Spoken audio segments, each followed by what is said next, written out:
जय हिंद, जय भारत, जय उत्तराखंड। नमस्कार, मैं हूं अजय नौटियाल और आप देख रहे हैं भारत व्यूज लाइव। आज बात गंगा की है, पवित्र मां गंगा की, आस्था की है और सच्चाई की भी, जो एक सरकारी रिपोर्ट ने सामने रख दी है, कलाई खोलकर रख दी है।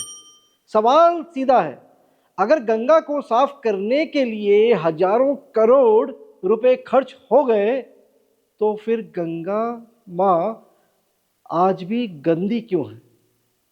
मामला है नमामि गंगे परियोजना का, वही परियोजना जिसे खुद प्रधानमंत्री नरेंद्र मोदी ने अपने सबसे बड़े मिशनों में से एक बताया था।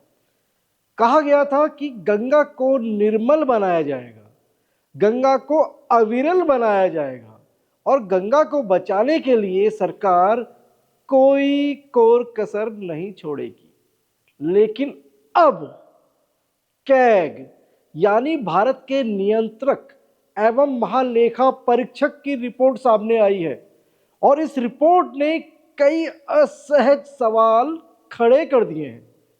रिपोर्ट कहती है कि उत्तराखंड में नमामि गंगे परियोजना पर भारी पैसा खर्च हुआ है, लेकिन गंगा की सफाई के जो लक्ष्य, जो टारगेट सेट किए गए थे, वे जमीन पर पूरे हुए ही नहीं। कई जगह सीवेज ट्रीटमेंट प्लांट बनाए गए, लेकिन वे ठीक से चल ही नहीं रहे। कहीं सीवर लाइनें उनसे जुड़ी ही नहीं, यानी प्लांट बना दिया, पैसा खर्च कर दिया, लेकिन गंदा पानी वहां पहुंच ही नहीं रहा।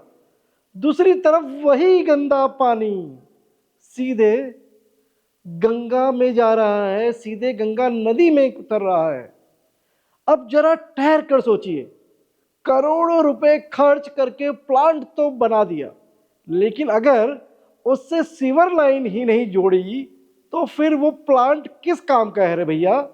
और यहीं से सवाल शुरू होता है, क्या यह सिर्फ प्रशासनिक लापरवाही है या फिर परियोजना की योजना ही ठीक से नहीं बनाई गई थी?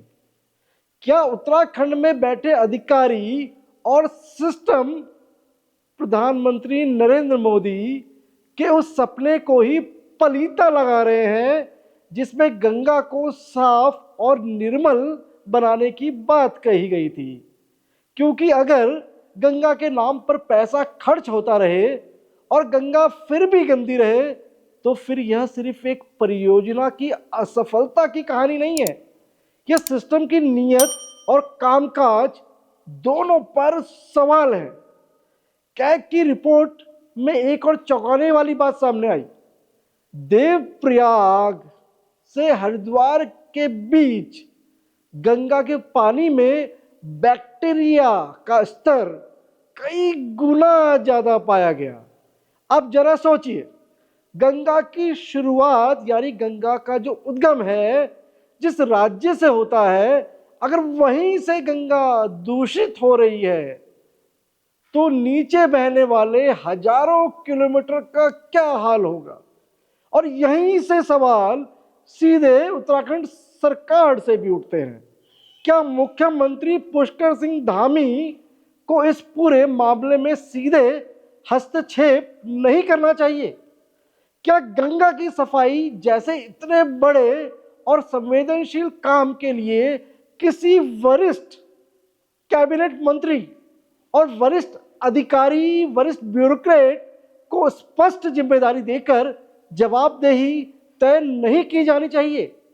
क्योंकि अभी तक जो तस्वीर दिख रही है वह कई लोगों को यह सोचने पर मजबूर करती है कि कहीं ना कहीं जिम्मेदारी तय करने से बचा जा रहा है और मामला एक विभाग से दूसरे विभाग के बीच घूमता जा रहा है। अगर परियोजना में खामियां हैं तो जिम्मेदार कौन है? अगर प्लांट बने लेकिन चल नहीं रहे तो जवाब आखिर कौन देगा? अगर गंगा के पानी में प्रदूषण बढ़ रहा है तो इसकी जिम्मेदारी किसकी है? और अगर इतनी बड़ी परियोजना के बाद भी गंगा साफ नहीं हो पा रही तो क्या सिर्फ बयान देना ही काफी है? क्या बयान देकर ही बचा जा सकता है और पल्ला झाड़ा जा सकता है, जैसे पल्ला झाड़ा भी जा रहा है?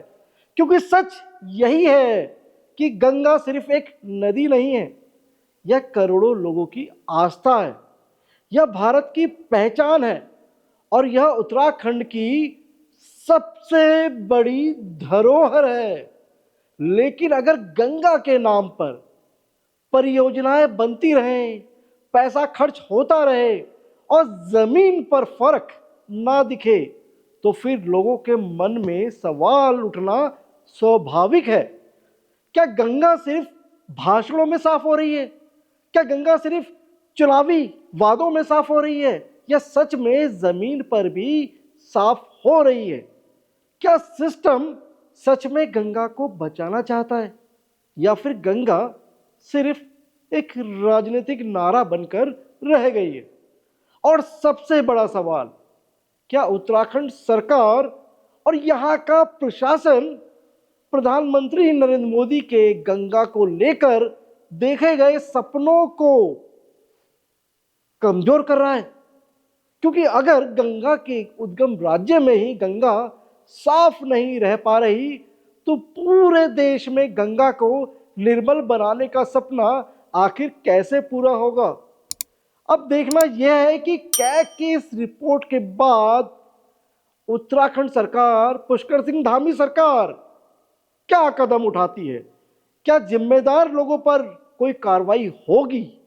क्या परियोजना की खामियों को ठीक किया जाएगा?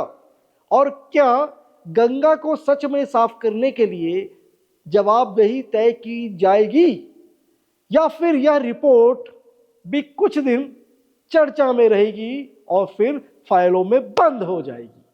क्योंकि गंगा को बचाना सिर्फ सरकार की जिम्मेदारी नहीं है, यह पूरे समाज की जिम्मेदारी है। लेकिन सबसे पहले जिम्मेदारी उस सिस्टम की है जो गंगा को साफ करने के नाम पर जनता का पैसा खर्च करता है। और इसलिए आज सबसे बड़ा सवाल यही है, क्या नमामि गंगे परियोजना गंगा को सच में बचाएगी या फिर गंगा के नाम पर सिस्टम ही सवालों में घिरता रहेगा? नमस्कार, मैं हूं अजय नौटियाल और आप देख रहे थे भारत व्यूज लाइव।